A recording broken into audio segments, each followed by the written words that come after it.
স্বাগত জানাচ্ছি আন্তর্জাতিক সংবাদে। আপনাদের সাথে আছি আমি সাদিয়াতুল আফরিন। প্রথমেই সংবাদ শিরোনাম। গাজা সিটি কাঁপছে, 10 মিনিট অন্তর বোমা বিস্ফোরণ। নেপালে পর্যটন খাতে 2500 কোটি রুপির ক্ষতি। যুদ্ধবিরতির পথে প্রধান বাধা হামাস, নেতানিয়াহু। পাকিস্তানের সামরিক গাড়ি বহরে তালেবান হামলা, 12 সেনা নিহত। রাশিয়ার বিরুদ্ধে ট্রাম্পের বড় হুঁশিয়ারি। ইউক্রেনের হামলায় রাশিয়ার বৃহৎ তেল শোধনাগারে আগুন। এবার বিস্তারিত। ইসরায়েলি বাহিনী ফিলিস্তিনের গাজা সিটিতে হামলা জোরদার করেছে। তারা সেখানে জাতিসংঘের আশ্রয় কেন্দ্র হিসেবে ব্যবহৃত স্কুল সহ অনেক ভবন গুঁড়িয়ে দিচ্ছে। গাজা সিটিতে শনিবার ইসরায়েলি বাহিনীর হামলায় কমপক্ষে 49 জন নিহত হয়েছেন। এ নিয়ে পুরো গাজা উপত্যকায় নিহত মানুষের সংখ্যা 62তে দাঁড়িয়েছে। ফিলিস্তিনি কর্তৃপক্ষের নিয়ন্ত্রণাধীন এলাকায় জরুরি সেবাদানকারী প্রতিষ্ঠান প্যালেস্টিনিয়ান সিভিল ডিফেন্স বলেছেন, অবিরাম বোমা হামলা ও অবরুদ্ধ পরিস্থিতির কারণে গাজা সিটির 6000-এর বেশি মানুষ বাস্তুচ্যুত হয়েছেন। সংস্থার মুখপাত্র মাহমুদ বাসাল বলেন, গাজা সিটির মানুষ এখন চলমান অবরোধ ও হামলার মধ্যে খুবই কঠিন পরিস্থিতিতে জীবনযাপন করছেন। প্রত্যক্ষদর্শীরা বলেছেন, গাজা সিটি দখলের জন্য ইসরায়েলি বাহিনী ক্রমাগত শহরটিতে হামলা চালিয়ে যাচ্ছে। তারা উড়োজাহাজ থেকে লিফলেট ফেলে ক্ষুধার্ত ও আতঙ্কিত ফিলিস্তিনিদের সতর্ক করছে এবং জীবন রক্ষার জন্য শহর ছেড়ে পালানোর পরামর্শ দিচ্ছে। গাজা সিটি থেকে আল জাজিরার সাংবাদিক হানি মাহমুদ বলেন, ইসরায়েলি যুদ্ধ বিমানগুলো 10 থেকে 15 মিনিট অন্তর আবাসিক ভবন সহ সরকারি স্থাপনাগুলোতে বোমা হামলা চালাচ্ছে। অনেক সময় সাধারণ মানুষ নিরাপদ স্থানে সরে যাওয়ার মতো যথেষ্ট সময় পান না। নেপালে 8-9 সেপ্টেম্বর জেনজিদের বিক্ষোভে দেশটির পর্যটন খাত প্রায় 25 বিলিয়ন রুপির ক্ষতির মুখে পড়েছে। বিক্ষোভে হোটেল ভাঙচুর ও লুটপাট হয়েছে, ব্যাহত হয়েছে ভ্রমণ। পর্যটন মৌসুম শুরুর আগেই ব্যাপক হারে হোটেলগুলোর বুকিং বাতিল হয়েছে। হোটেল অ্যাসোসিয়েশন নেপালের প্রাথমিক প্রতিবেদনে দেখা গেছে 2 ডজনের বেশি হোটেল ভাঙচুর ও লুটপাটের শিকার হয়েছে। এর মধ্যে শুধু কাঠমান্ডুর হিলটন হোটেলই 800 কোটি রুপির ক্ষতি হয়েছে। পোখারা, ভৈরহাওয়া, বিরাটনগর, ধনগাড়ি সহ গুরুত্বপূর্ণ পর্যটন কেন্দ্রগুলোতে নেতিবাচক প্রভাব পড়েছে। তবে ক্ষতির মধ্যেও পর্যটন কর্মকর্তারা আশাবাদী। এ বিষয়ে নেপাল পর্যটন বোর্ডের প্রধান নির্বাহী কর্মকর্তা সিইও দীপক রাজ যোশী বলেন, পর্যটন খাত পুনরুদ্ধারে একটি পরিকল্পনা নেওয়া হয়েছে।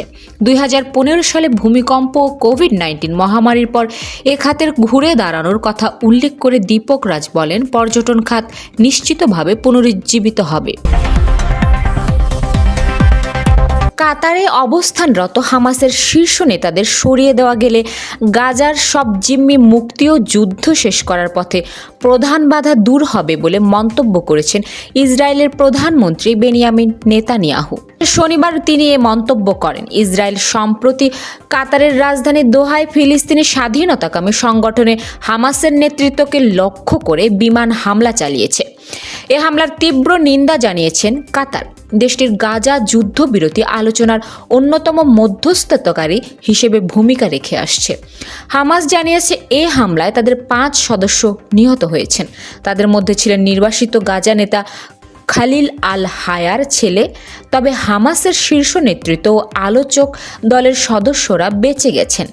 কাতার বলেছে, তাদের অভ্যন্তরীণ নিরাপত্তা বাহিনীর একজন সদস্যও নিহত হয়েছেন। হামাস বলেছে, দোহায় হামলা চালিয়ে যুদ্ধবিরতি আলোচনা ভেস্তে দিতে চাইছে ইসরায়েল। তবে এতে গাজা যুদ্ধ শেষ করার শর্তে কোনো পরিবর্তন আসবে না।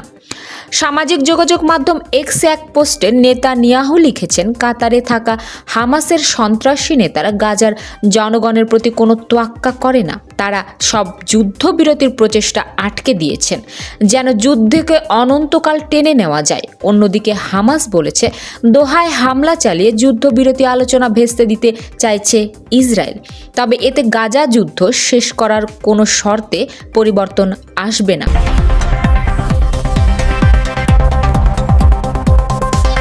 পাকিস্তানের উত্তর পশ্চিমাঞ্চলে দক্ষিণ ওয়াজিরিস্তানে তালেবানের হামলায় দেশটির সামরিক বাহিনীর 12 সদস্য নিহত হয়েছেন। শনিবার ভোরে দক্ষিণ ওয়াজিরিস্তানের আফগান সীমান্তের কাছে পাহাড়ি বাদার এলাকায় সামরিক বাহিনীর গাড়িবহরে এ হামলার ঘটনা ঘটে, খবর রয়টার্সের।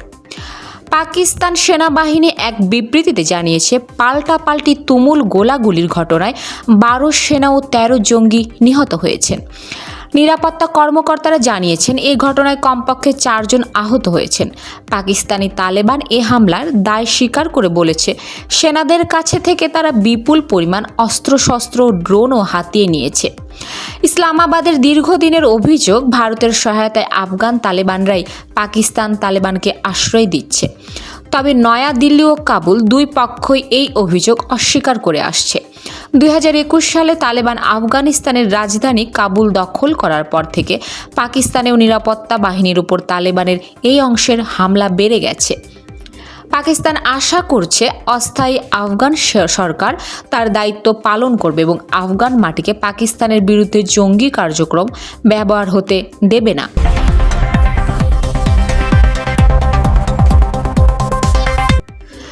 মার্কিন প্রেসিডেন্ট ডোনাল্ড ট্রাম্প জানিয়েছে, তিনি রাশিয়ার উপর আরও কঠোর নিষেধাজ্ঞা দিতে প্রস্তুত।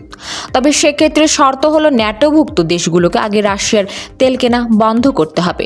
নিজের সোশ্যাল মিডিয়া প্ল্যাটফর্ম ট্রুথ সোশ্যালে দেওয়া পোস্টে ট্রাম্প লেখেন, ন্যাটো দেশগুলোর একই পদক্ষেপ নিতে রাজি হলে এবং তেল কেনা বন্ধ করলে তিনি রাশিয়ার উপর বড় ধরনের নিষেধাজ্ঞা দেবেন। আগেও মস্কোর বিরুদ্ধে কঠোর ব্যবস্থা নেওয়ার হুমকি দিয়েছেন ট্রাম্প, কিন্তু রাশিয়া সময়সীমা ও সতর্ক বার্তা উপেক্ষা করলেও এখনও কোনো বাস্তব পদক্ষেপ নেননি তিনি। রাশিয়ার তেল কেনার বিষয়টিকে অবিশ্বাস্য বলে উল্লেখ করেন ট্রাম্প। একই সঙ্গে ন্যাটো দেশগুলোকে চীনের উপর 50 থেকে 100% পর্যন্ত শুল্ক আরোপ করার পরামর্শ দেন। তার দাবি, এতে রাশিয়ার উপর চীনের কঠিন নিয়ন্ত্রণ দুর্বল হয়ে পড়বে। ট্রাম্প দাবি করেন, রুশ জ্বালানি কেনা বন্ধ এবং চীনের উপর চড়া শুল্ক আরোপ সংঘাত দ্রুত শেষ করতে অন্তত সহায়ক হবে।